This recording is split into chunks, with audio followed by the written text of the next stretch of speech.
La première, elle était épaisse parce que y avait l'antimagnétique. En fait, c'était le boîtier de la Milgauss.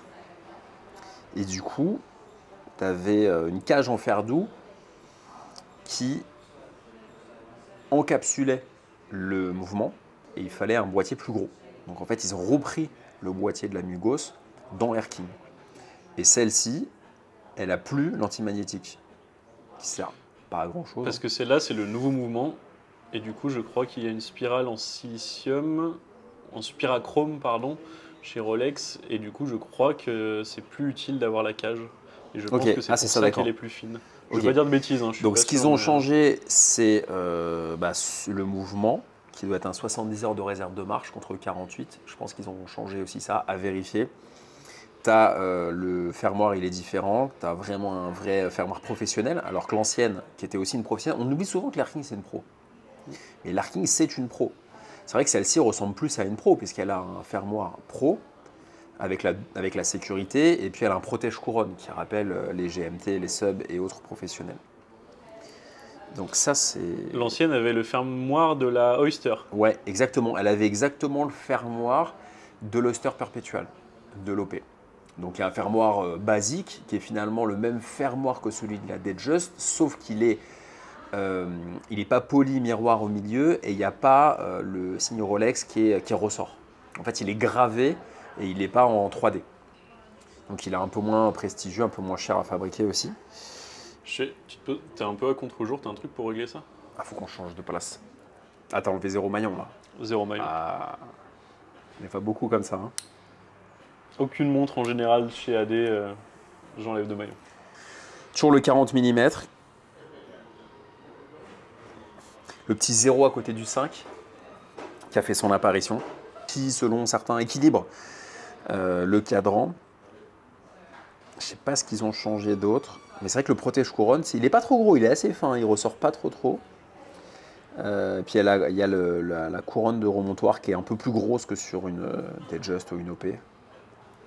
Bah, elle est plus équilibrée. Déjà, elle est plus légère, tout de suite je le vois. Plus fine, plus légère. C'est un feeling différent. L'autre, ça faisait un peu enclume. Bah, Franchement, oui. l'autre, tu l'as eu l'autre? Non. L'autre, je l'ai pas eu, mais en fait, c'était un Ça modèle va qui plus cher. m'intéressait. J'avais vu tes vidéos où tu parlais qu'elle était un peu épaisse.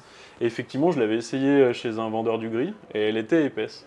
Et celle-là, quand j'ai eu l'occasion de la voir, j'ai trouvé ça plus fine ou plus équilibrée en tout cas. Et même si les pièces, par exemple, typiquement la couronne, c'est la même que ma Explo 2. C'est quand même une grosse couronne. Sur la Explo 2, ça se voit moins parce que c'est une montre beaucoup plus grosse en 42. Celle-là est en 40. Et pourtant, ça équilibre bien la montre. Ça fait une montre beaucoup plus fine. Ça va sous une chemise. Là où une Explo 2, ça pas du tout. L'autre, elle bloquait avec la chemise. Ouais. Je me souviens quand je bossais, j'allais voir mes petits clients dans ma petite caisse de fonction, j'avais la chemise, ça butait un peu. C'était pas top. Elle est bien, mais je l'ai déjà eu, donc tu vois, je la porterai pas. Après, bon, là, il fait pas beau, on est à Cannes. T'es venu me voir la dernière fois, on était à Paris, il faisait plus beau, c'est un comble. Il n'y a pas de soleil. Mais c'est vrai que si on était au soleil, sur une petite plage, sympa, privée, avec le rayon de soleil et un petit fond de musique, ce serait plus cool. Franchement, le cadran est sympa. Le cadran est sympa. Puis je trouve que pour la lecture de l'heure, le fait d'avoir le 3-6-9, mais aussi les minutes, le 10, 20, 25, etc., c'est vraiment simple. Je trouve que c'est un cadran qui est quand même sympa et qu'on trouve pas dans beaucoup de marques finalement. Mhm. Et c'est quoi les prochaines que tu aimerais avoir? Alors, chez Rolex, je fais plus de neuf. Je vais me concentrer sur du vintage.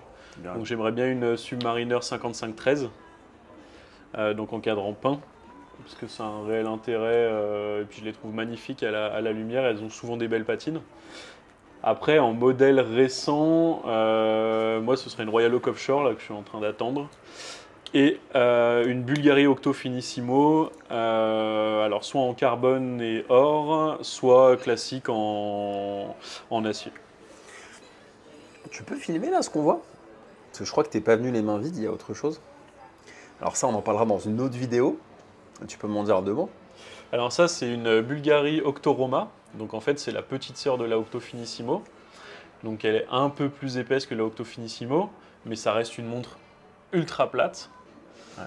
Donc avec un mouvement manufacture, Bulgari appartient à LVMH.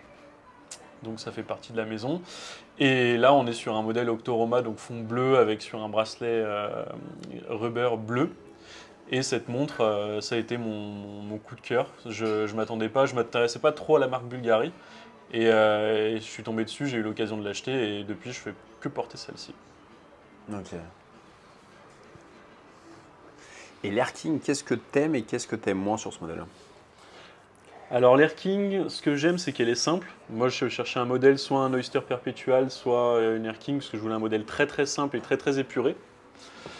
Maintenant, ce que j'aime moins, c'est au final, au porté au quotidien, le cadran est très chargé.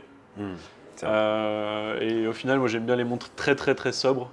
Ah, c'est pas une 14060 de ligne, hein, ça c'est sûr, hein. C'est pas C'est une ça. sub de ligne. Donc un peu chargé, et du coup, tu veux moins d'écriture, quoi, de littérature, comme on dit.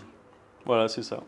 Et quand tu la portes, celle-ci, t'es bien en fin de journée, t'as pas forcément envie de l'enlever. C'est vrai que le fait qu'elle soit plus fine comme ça, c'est hyper joli. Et le protège couronne, je trouve que ça donne quelque chose de sympa. Et tu vois, ça a été complètement retravaillé, les cornes.